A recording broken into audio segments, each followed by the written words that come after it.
Assalamu alaikum. Get to know your Lord. First part of the Right Belief series by Sheikh Karim Abu Zaid. This dynamic literary work of art's main goal is to revive an understanding the names and attributes of Allah. And understanding the name and attributes of Allah will elevate our faith, strengthen us, and keep us steadfast. This wonderful book is now available in an audiobook format and can be found free of charge on YouTube, channel Karim Abu Zaid. Get to know your Lord. You have nothing to lose.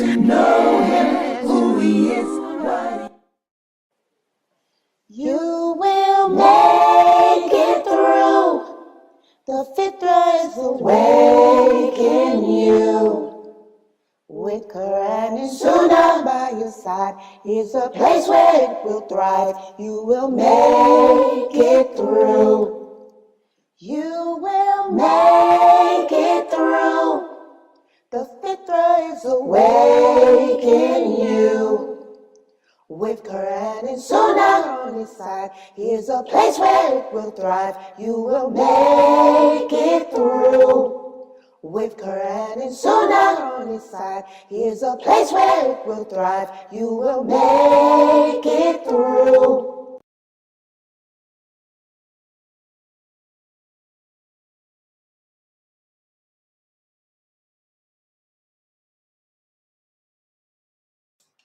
Alhamdulillah, wa salat, wa salam ala wa rasulullah. I want to welcome everybody to our first class for tonight, which is our Aqidah class. This is the class where as we go over what it means to believe in Allah, what it means to have allegiance to Him, allegiance to His Prophet, sallallahu alaihi wasallam, and allegiance to the religion of Islam. And this is something that we have deviated away from today. You know, most Muslims, if I talk about a wal Bara, the concept of wal Bara, they don't know what I'm speaking about. If I were to ask the average Muslim, where is your allegiance and what does it mean to have that allegiance, they won't be able to answer. Let me try it out here because I have a lot of my students here today. Let me start here. Who can tell me what does it mean when we say that as Muslims, our allegiance is to Allah, our allegiance is to the Prophet Muhammad sallallahu alaihi wasallam, and our allegiance is to the religion of Islam? What does that mean? Muhammad Kareem, go ahead. Go ahead. Let's hear from you. Go ahead, brother Muhammad Kareem. What does it mean? Brother Muhammad. It was an accident. Okay, it was an accident. So if you keep talking. Okay. Are you going to be behaving in here today, brother Muhammad?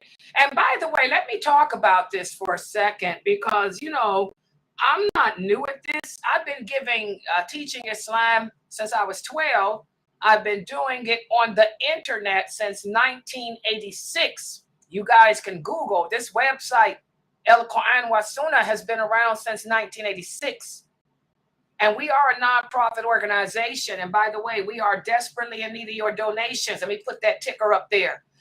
By the way, let me share this. We had, how much money was that? We only had $37 in our account last night.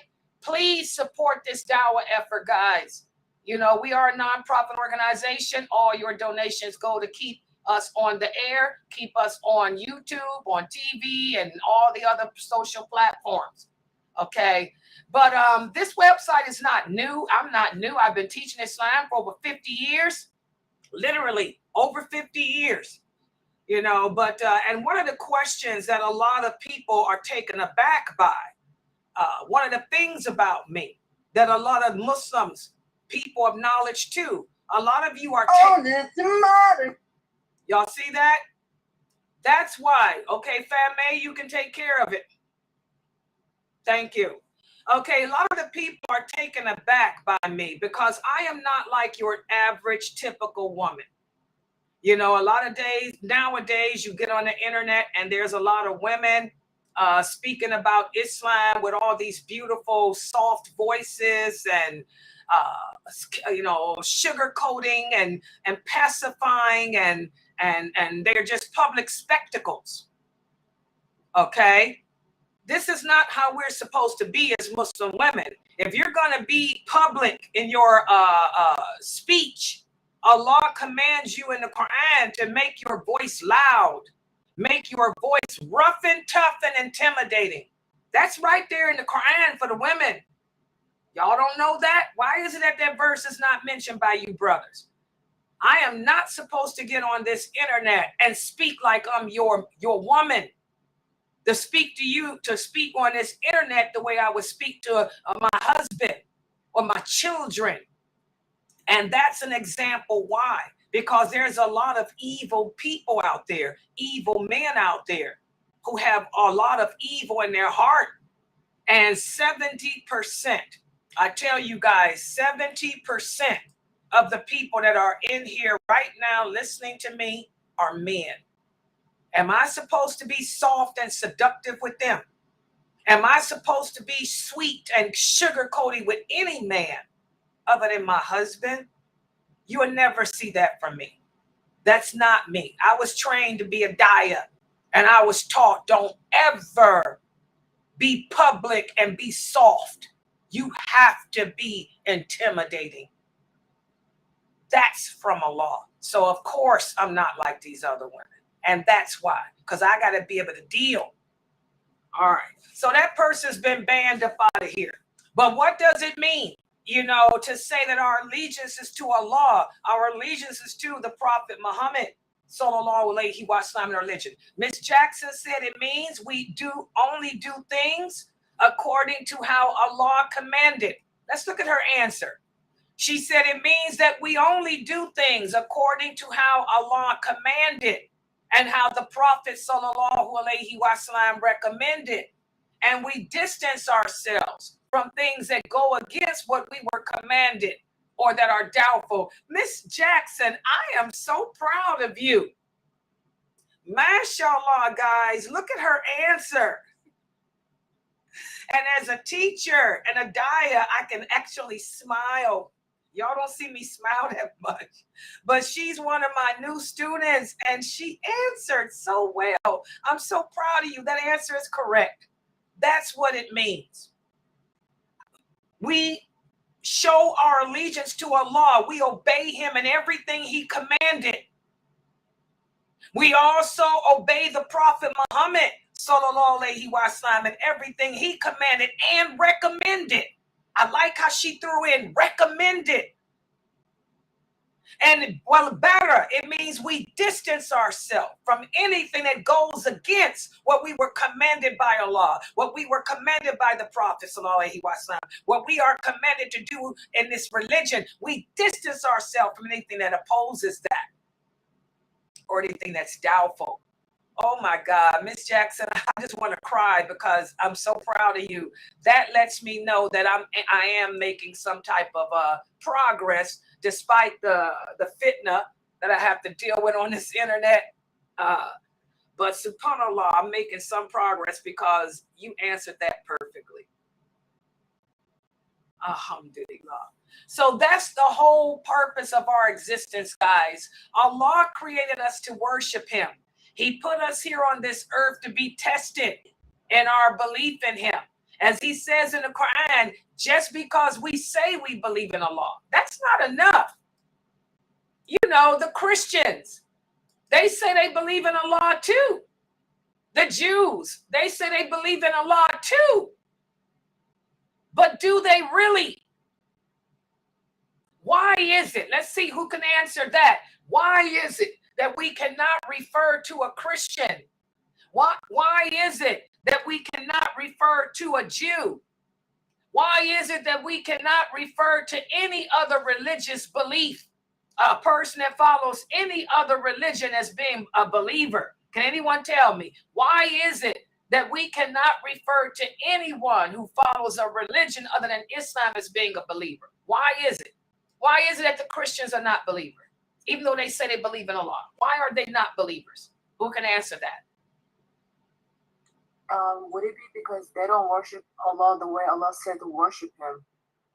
Exactly. One of the reasons is because, number one, they don't worship Allah the way he commanded.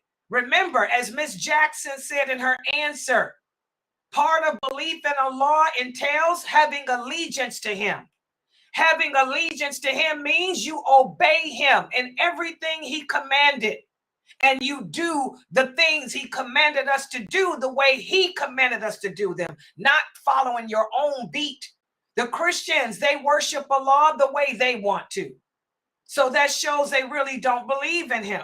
And that's why I have to emphasize to the Muslims a lot that we don't pick and choose what parts of this religion, to abide by. We have to accept Islam in its totality. And what does the Arabic word Islam mean? Who can tell me that? What does the Arabic word Islam means in English? Anyone? Total submission to Allah. Exactly. Exactly. It means to submit yourself totally to Allah. That's what differentiates us from the Christians and any other so-called religion. So, what was the religion of all the prophets? What was Jesus' religion? Was Jesus a Christian? Was Moses? What was their religion? Say it again. Islam. They were all Muslims. Exactly. All the prophets of Allah were Muslims. They all submitted to Allah's commands, as Miss Jackson said. Okay, they were Muslims. Their religion was Islam. So Islam, a lot of people think that Islam began with the Prophet Muhammad, sallallahu alaihi wasallam. It did not. To be honest, when did total submission to Allah begin? When did Islam begin? Who could answer? With the pen. MashaAllah. The total Islam began when Allah created the pen. Y'all see what I'm doing? I'm just bringing you up to date, refreshing what your belief system entails in your mind. We got to always go back. Remember, the prophet said, especially when we're faced with calamity, there's a lot of war going on in the world against Muslims in Gaza, in Africa, in China, in India, in Pakistan, even here in America, we're being oppressed. What did the Prophet sallallahu alaihi wasallam tell us to do when you live to see the trials and calamities befalling this nation, such as war, such as drug abuse, such as high divorce rates, fornication, women taking on the role of men taking on the roles of women. If you live to see all these things happening in this nation at the same time, he told us to fall back. Fall back. He said, fall back upon La ilaha illallah, Muhammadur Rasulullah. He didn't say protest. How can you protest the qadr of Allah? He didn't tell us to go out and protest against the qadr of Allah. He didn't tell us to boycott Allah's qadr either. He told us when you live to see these days, fall back, fall back, fall back upon La ilaha illallah, Muhammadur Rasulullah. What's the source of that hadith? Sahih Bukhari and Muslim. I'm making the wording more understandable for you in English. But that's the meaning. That's the meaning of this hadith. The companion said, how will the Muslims, how will the believers make it through those trials? The war, the death, the killing, all this filth. The prophet said, what will sustain them is La ilaha illallah, Muhammadur Rasulullah, their belief system. Our belief system is how we'll make it through. That our belief system will become the source of strength for us to get us through these trials. The Muslims turning against each other, cursing each other like we're doing, fighting each other, killing each other, our leaders corrupt. The believer, few in numbers. A lot of people call themselves Muslims, but most of them are upon some belief system other than Islam. And when you are living the true Islam, when you are a Muslim woman like Layla, I speak the way Allah commands. My voice is loud. I'm never going to change it publicly. I'm never going to go out of my house or get on this internet and sound like these lily women that y'all listen to from the UK and Africa with these accents, sugarcoating. I ain't no woman like that. I'm going to be just like Allah said, be strong, be loud, be intimidating. Because I ain't stupid. I know that I'm a rare breed. I come a dime. I'm not the kind that come a dime a dozen. I'm one in a million. I am not a dime a dozen. Most Muslim women today are a dime a dozen. And I want you sisters to think about that. How many of you fall in the category of being a dime a dozen? I am not a dime or a dozen. I am one out of a million. You can never find a woman like lailanasheeba. No one can ever be me. No one can replace me. When I'm gone and dead, I'm a breed that died. We're supposed to be distinct as Muslim women. We're supposed to be like that black bird with the red beak. It stood out over the others. So no, I will never be a sweet talking, beautiful, accented, a lily woman who sits here on the internet, keeping it soft, keeping it light. Oh, never. Not here. Rough and tough. Because that's what Allah commands. The other side of me ain't supposed to be seen by no one but that person I choose over all others on earth. And if I do choose you over all men on earth, you got a treat coming, because you'll be the only man on earth to see that soft side of Layla. Ask my ex-husbands. My ex-husbands will tell you, boy, she ain't like she is on that internet, and that's why they can't get over it. 1 in a million, sisters. You're supposed to be 1 in a million, not a dime a dozen. Don't get it twisted. Follow what Allah says. Make your behavior, make your speech, make your dress the way Allah said it should be publicly, not the way the people want you to be. Nothing's wrong with being notorious. Oh, yeah. lailanasheeba, I'm not famous. I've been around longer than most all these dayas today. I've been around longer than Kareem Abu Zaid on this internet. He's famous. I'm notorious. I own it. And I take pride in being known as notorious, not famous. Y'all understand that? I'm a woman. I'll be notorious. The same with as Aisha radiallahu anha. Was Aisha radiallahu anha famous, or was she notorious? Was Salama famous, or was she notorious? Was Khadija radiallahu anha famous, or was she notorious? Mary, the mother of Jesus, was she famous, or was she notorious? You Muslim women, we're supposed to be notorious. Leave the fame for the brothers. Leave the fame for Kareem. May Allah bless you, brother Kareem. Keep it real. I'm your sister. Yeah, we related. Okay, I'll just come clean. We related. But he's famous. I'm notorious, because that's how Allah commands the Muslim woman to be publicly. We're not supposed to become a public spectacle that people like. You're not supposed to attract men to you. You're supposed to reboot them away from you. My voice reboots you away. My voice keeps you at a distance, Aki, on this internet. Now at home in my house, that's my business.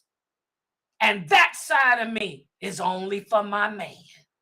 But for the rest of you men, do you understand what I'm saying? The rest of you sisters, we're not supposed to attract them in. The attraction's for him. He can attract them in. I am notorious at a distance, bro.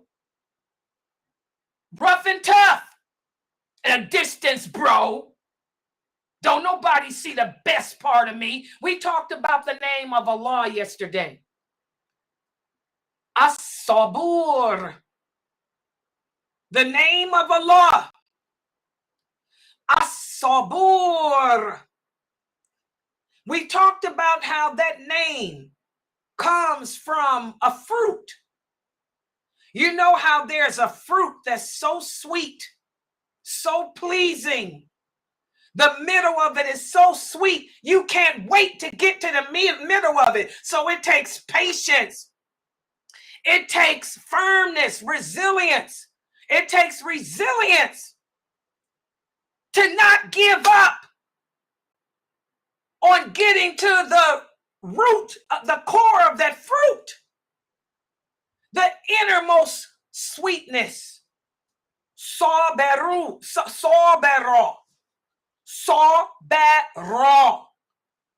That's the inner sweetness of the woman. Let me keep it real. See, I'm not a young girl. I ain't 20.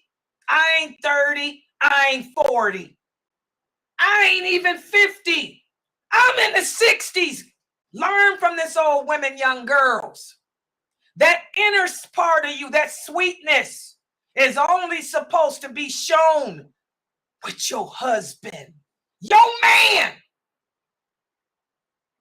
not with any other man.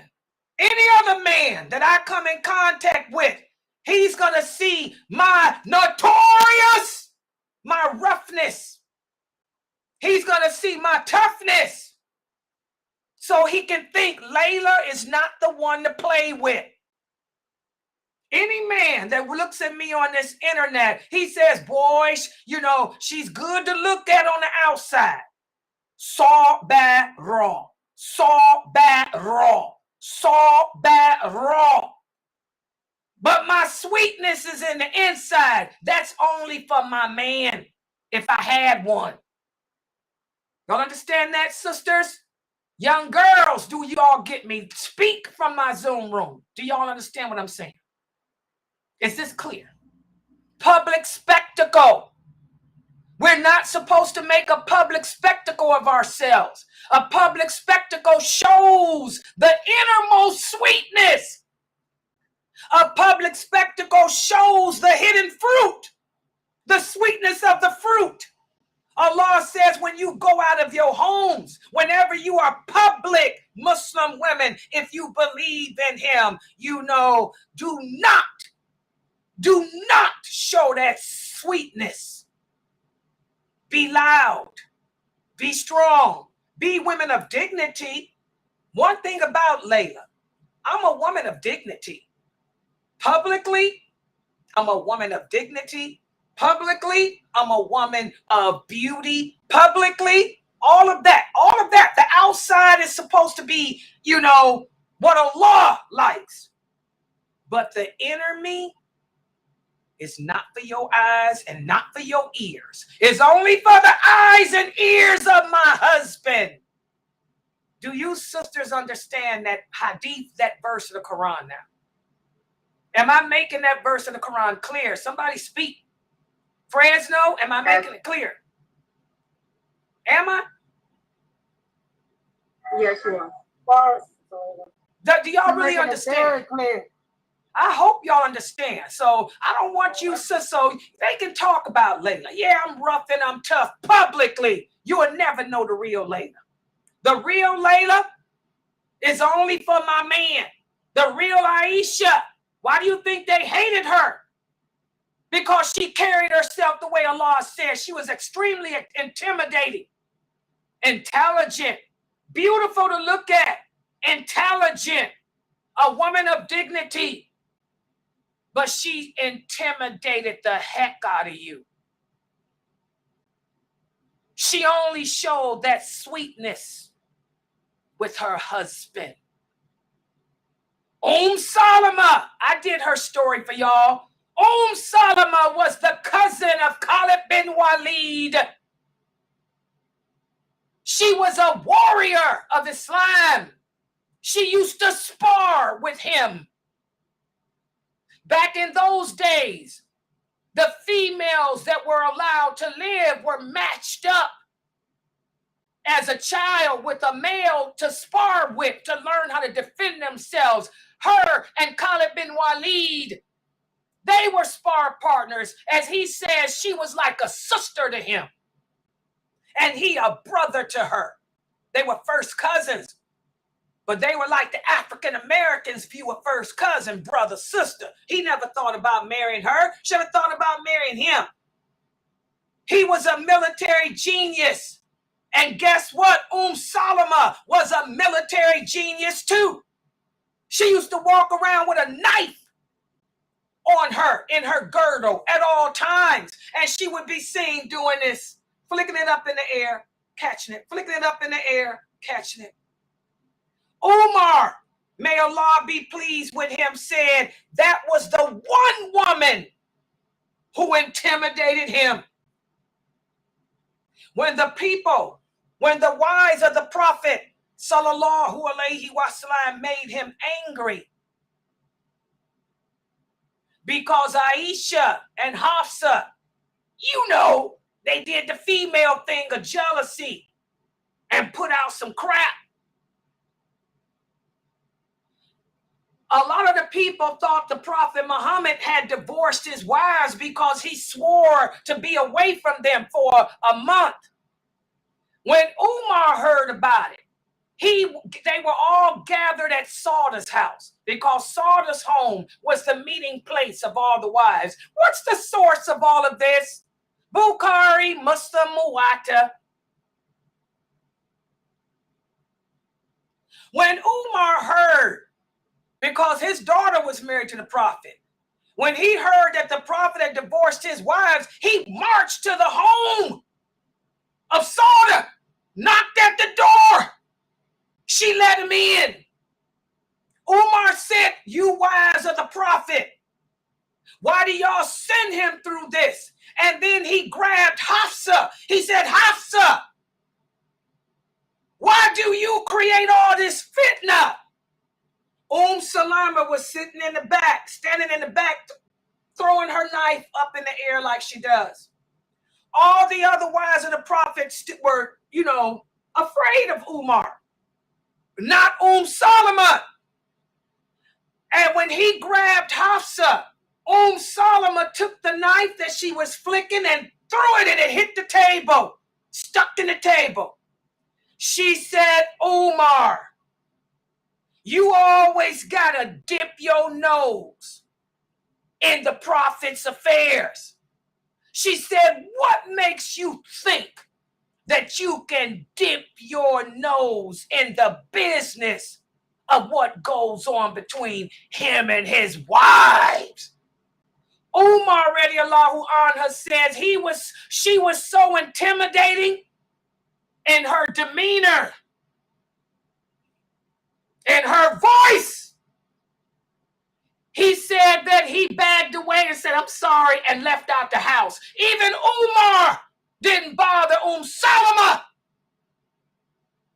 Okay? The Prophet's wives were not soft. They didn't show that inner core. They didn't show that beauty and softness and sweetness with anyone but the Prophet Muhammad.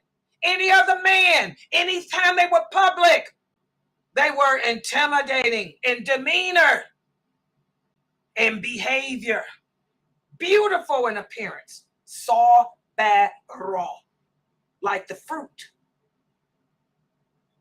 Khadija, radiallahu anha, was the same way. A lot of men wanted to marry her because she was wealthy. She was beautiful. But when she left her home, when she was in the public, do y'all think she was Assalamu alaikum? Assalamu alaikum? No. She'd leave out the house. When she'd see Abu Jahl and them abusing the prophet, she'd say, Abu Jahl, let him go. I am the daughter of Kuwait. Release him now. And they let him go. You know, as Muslim women, we're supposed to be loud and intimidating publicly. But one of the signs of the last hour, the prophet said, will be that the women will take on the appearance, the behavior of the Kafir women. The women will go back to how they used to be. Allah says, oh, you women who believe, make your voices loud.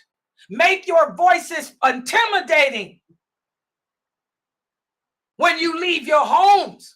The prophet said one of the signs of the last hour, they will go back to how they used to be. Allah also says in that verse, do not behave the way you used to before Islam. The prophet said women will behave like they used to. That's what you sisters on the internet are doing. With your lily soft voices and all that sweetness that is only supposed to be for your husband alone. Notorious. That's Layla. I own it. You don't like it? Bounce back. You don't like my notorious demeanor? I ain't here to please you. Not when it comes to my dawah. My dawah is for Allah. My dawah is not for you. It's for Allah. I'm going to behave the way Allah commands me when I'm doing my dawah. When I turn off my computer, when my dawah is done, then that sweetness that's only for my husband, for my children, for my grandchildren, that comes out. My close friends, my sisters. When I'm in my Zoom room, I'm sweet. The sisters in my Zoom room will tell you I'm a different person before the cameras come on. Before the cameras come on, I'm a different way. But when those cameras come on, lights, action, notorious. You women get it? Is that clear? And I'm tired of having to explain that to people. I shouldn't have to. Y'all better learn your deen. All right. Questions about that? Public spectacle. All right. Okay, so the Prophet sallallahu alaihi wasallam told us when we live to see these days where the genders reverse, women are reverting back to how they used to be before Islam, all the wars and all that, fall back upon la ilaha illallah. Every time somebody approaches me with that dumb stuff about how they think that I'm too harsh on the internet, I'll fall back upon what Allah said, how he said I'm supposed to be. Because I ain't dealing with a bunch of sisters here. 70%. Y'all don't believe me? Google my stats. 70% of the people listening and watching me right now are men. I only have 30 women who are listening and watching me. And those 30 women are my students. I keep telling y'all I got 30 students. So I ain't here to please these men. You ain't going to see the nice side of me. Hello! Because I fear Allah. It's not for your eyes or your ears or your pleasure. All right. So we've been speaking about how, just like I did this introduction, this stuff needs to be incorporated into our Islamic schools. You know, we talk about what constitutes a good curriculum when it comes to teaching Muslims about the deen. That curriculum should also consist of women who are bona fide and qualified teaching the true Islam to the children. You don't have to cover your face. There's nothing in Islam that says a woman has to cover her face. And no, makeup is not haram. Show me the proof that makeup is haram. You ain't gonna find it, but I can give you about 25 hadiths, all from Bukhari and Muslim, that show how the Prophet's wives wore makeup. What do y'all think kohol is? What do y'all think henna is? All right? So bona fide, qualified women, this should be part of the curriculum, that know the lawful and the unlawful, that know what their roles are, what they can and can't do. This should be included in a curriculum for girls. You know how the Kafirs have home economics classes. Well, we Muslims need to have a home economics class for our girls too. Teach them how to cook. Teach them how to clean. Teach them how to be a mother, and teaching them how to behave and carry themselves and speak when they are out the home. This should be incorporated. And that's what this chapter of Diluting wal Bara has been about. And today what I'm going to do is complete this chapter, because what Kareem Abu Zayd does to complete this chapter of the book is he gives us an example. He gives us an example of a good Islamic curricula to have in your Islamic education systems. Well, like I said, the only thing that I would add to is a home economics class for these sisters, teaching the girls the correct way to dress and to be. We're supposed to be beautiful because Allah loves beauty. Allah says, wear your beauty. He says, oh, you who believe. He doesn't say, oh, men. He says, oh, you who believe. That means men and women. Wear your beautiful garments to every house of worship. If I can wear my beautiful clothes to the mosque, that means I can wear them anywhere, because ain't no place more sacred for us Muslims than the mosque. So instead of teaching our children, our girls, the lies and the misconceptions of Islam, teach them the truth about their identity and give them the dalil like I did, the examples of the female companions like I did in this presentation. I gave y'all the example of how Salama, Aisha, Khadijah, even Mary, how they were publicly. May Allah bless them all. They were not women who showed that inner sweetness outside the home, because we're not supposed to do that. All right. Okay, so let's put the PowerPoint up on the screen, because we're going to look at the examples that Sheikh Kareem Abu Zayd came up with as to how we should incorporate certain things into our Islamic curriculum for the kids and the youth, and for each other, for the adults too. So let's put this up. And by the way, remember, I told you guys last week what I'm going to do, because a lot of you complain about how when you want to catch up on the class, I'll keep the lives like this, but always look at the playlist. When I make the video for this class, I'm going to cut all that beginning out. I'll make it separate. So all of the video will consist of is just me going into this part, which is the PowerPoint. And my classes, because the class is only 20 minutes.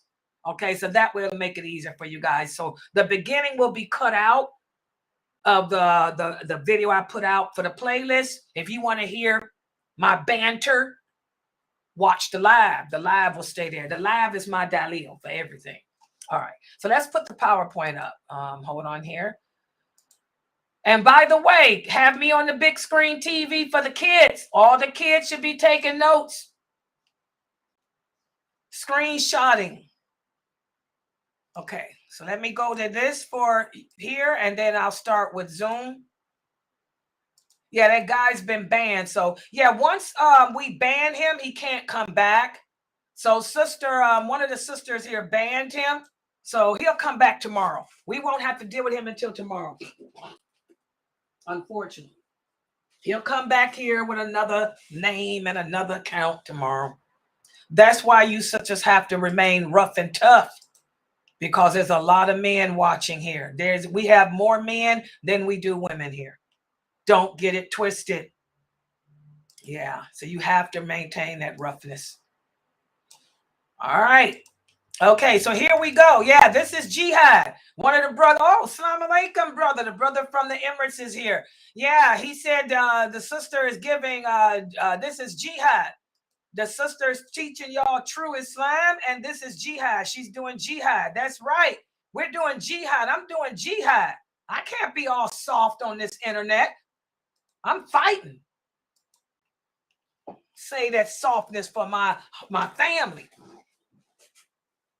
All right. Okay, everybody can see this? Good job. Okay, let me make it bigger. All right, here we go. Hold on, yeah, this is okay. So I forgot to put the pages. We're completing this chapter today, and we're going to look at the mouth. Hold on for 1 second, guys. I got to take this phone. Okay, hold on for 1 second. Don't say nothing. I'm getting ready to. I'm on the internet. Don't say nothing. Hold on. Hold on. Okay, hold on for 1 second, guys.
Okay, guys, I'm back. Give me a second. Let me screen share. Let me start with the, I had to take that call. That's my family. Family's everything. Hold on. Hold on. Okay. Zoom, y'all in here, right? Can y'all talk? Can y'all hear me? Somebody? Yeah, we can. Okay, so I'm on the mic. Good. Okay, now let me go back to this. Hold on. A good Islamic education. Here it is. This is the PowerPoint. A good curriculum. All right. Okay. Yeah. Yeah. They always call when y'all know how it is. Every time I'm doing my class. Okay. Hold on. Yesterday, my daughter came over, but not today. Okay. I'll have all this cut out. Don't worry. Okay. Here we go. Inshallah, y'all can see this.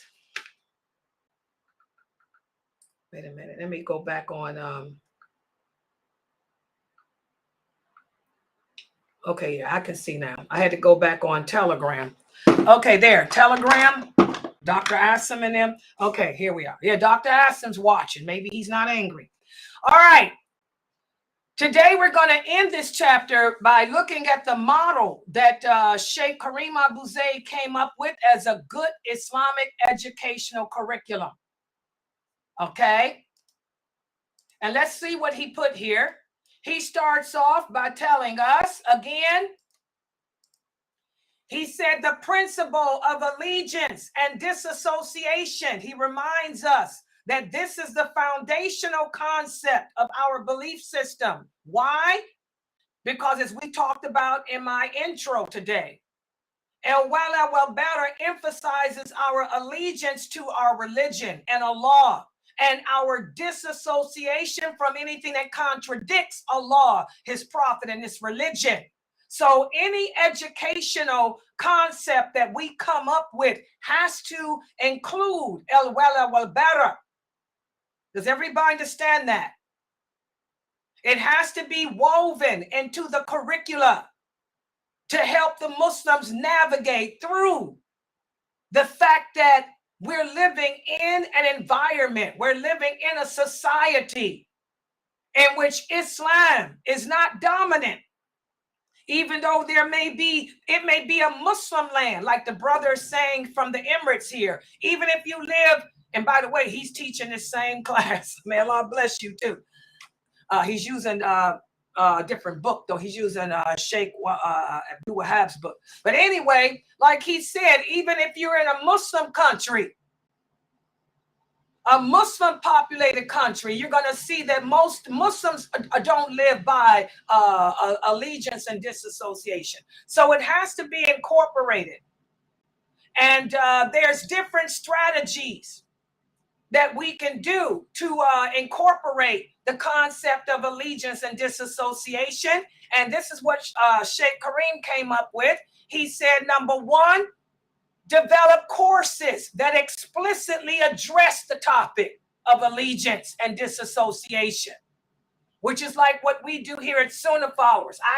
This is a class in and of itself. Like I suggested earlier, in a home economics class where where the women are teaching the girls how to be women as defined by Allah. That we're supposed to, our demeanor, our speech, our behavior is supposed to be in allegiance to what Allah says, not to what man says. Okay?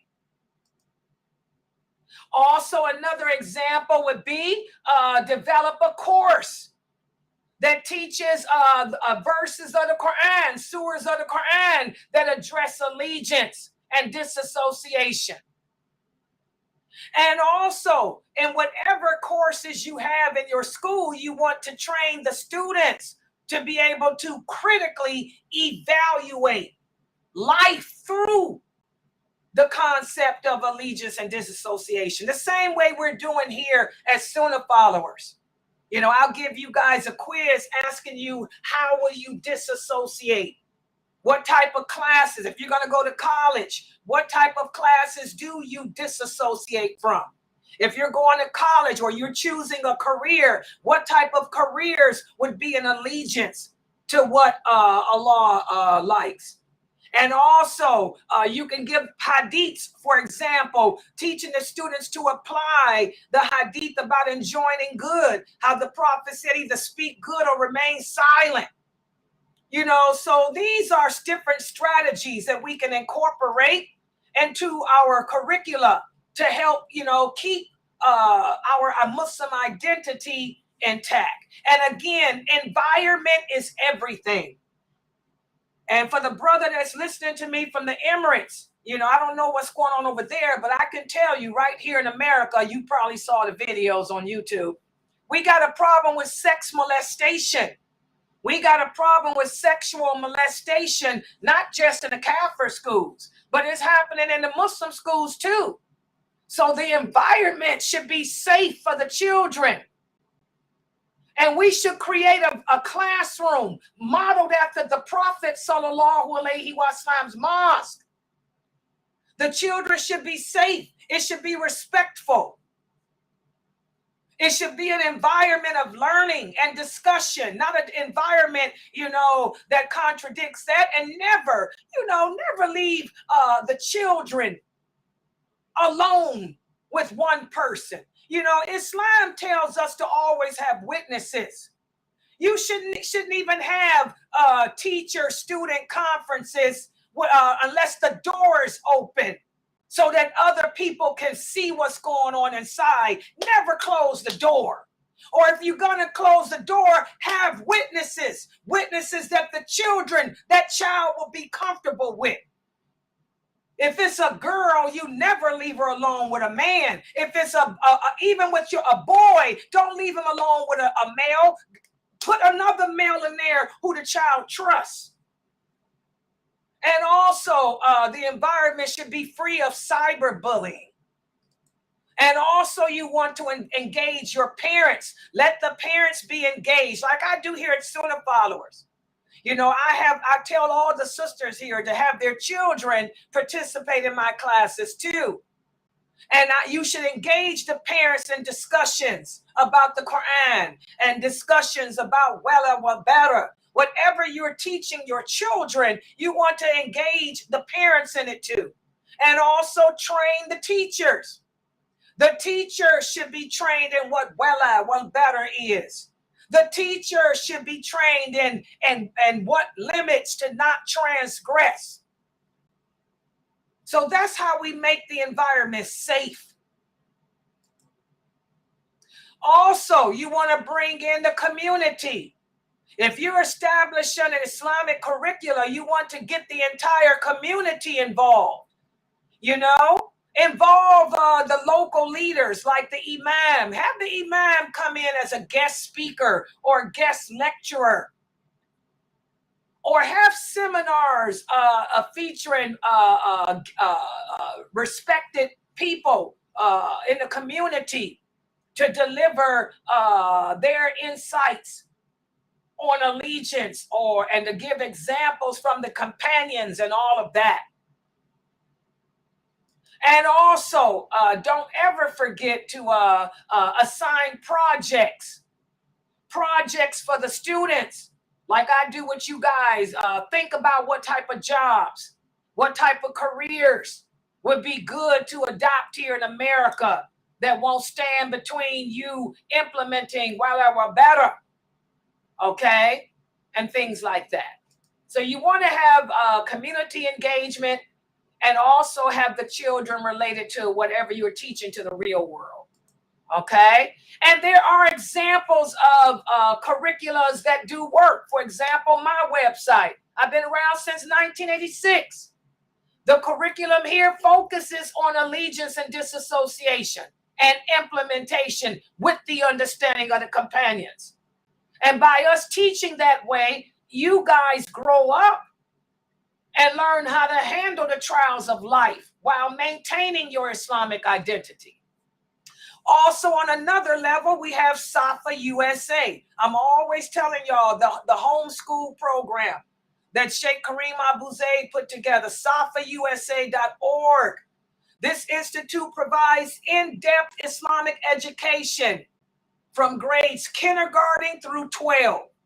Not only are your children getting a secular education, learning how to read, write, do math, and science, but what he's teaching in these books, he puts in the classes. Your kids will learn wal Bara. They'll learn what it means to believe in Allah. They'll learn what their obligations are, how to pray the way the Prophet prayed. They'll learn, their history classes will consist of the history of the companions, the history of Islam. So those are two examples of successful faith-centered digital education initiatives. My website, how did it survive all this time? Been around since 1986, still kicking. Okay, that's a sign that it must be right. And then SunnahfollowwersShop. All right, so these are the things that I wanted to cover today. And by the way, this completes this chapter of the book. The next chapter that we will go into tomorrow speaks about what type of classes.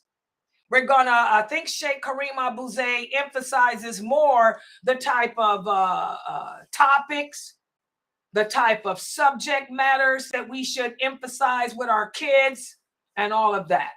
Okay. All right. So I'm going to stop right here. Subhanakallahumma wa bihamdika. Ashhadu an la ilaha illa anta astaghfiruka wa atubu ilaik. Are there any questions or comments? Yeah, I'm going to cut it up. The first part. And yeah, you did like that. Okay. The sister here is saying that she liked how I did the other one, where I put my intro separate and put it out. Yes, I'll do it that way. In fact, I gave it a name, guys. What did I call it? Wait a minute, I got a little thing for it. It's called, hold on. Yeah, I know I'm messing up my screen. It's called, Don't Get It Twisted. Is that what I named it for real? She said, I got it. Don't get it twisted. Yeah, my little tidbits. Yes, exactly. Yeah, that's the name I came up with, I think, for the tidbits from the class. I'll put it out separate. I'll cut this video in half. My intro will be separate from the lecture. And I call it Don't Get It Twisted. Is that what I named it? Okay. Okay. The sister says she likes my intros just as good as the classes. Yeah. Yeah, so I'll do it. I'll do that. I'll have them separate, the tidbit part and then the class. Walaikum salam. What happened? I have a question. Yes, go ahead. When does your class start? My class just ended. Who is this? Who is that, guys? Shay Cisse. Wait a minute, hold on. Let me look and see. That's Umibero's daughter, I think. Oh, which class? This class just ended. This class starts at 6 o'clock, and sometimes I do 6:30. Today I started at 6:30. Oh, that's my son, Chef. He just wanted to be there for your classes. Oh, and that's what I think you to ask here. Just go ahead. Yeah, this class starts at 6 o'clock, but sometimes I started at 6:30, depending on if I got family issues. Y'all know I'm a woman too. I got family issues. So today I started at 6:30, but this class is every day at 6 p.m. And then my other class is the 9 o'clock class. Yes, tonight I have the Enjoining Good. Yes, my class on Enjoining Good and Forbidding Evil will be tonight at 9 p.m. Eastern Standard Time. In fact, 9:30. I'm changing that to 9:30 because of the prayer for me. Okay? Yeah. Okay. Thank you. Okay, no problem. Alhamdulillah. Okay, guys, I'm going to log out for right now. Sister Leila? Huh? You have a question from Miss Jackson. She said, what does that mean, Islam began with the pen? Oh, Miss Jackson, the first thing that Allah created was the pen. And he told the pen to write down everything that would happen from then until the end of time. So that's the qadr of Allah. So he actually created a pen that wrote down everything that's going to happen, who's going to be born, and all of that. And that's kept in a book underneath the throne of Allah. Yeah, that's kept in a book underneath the throne of Allah. Okay.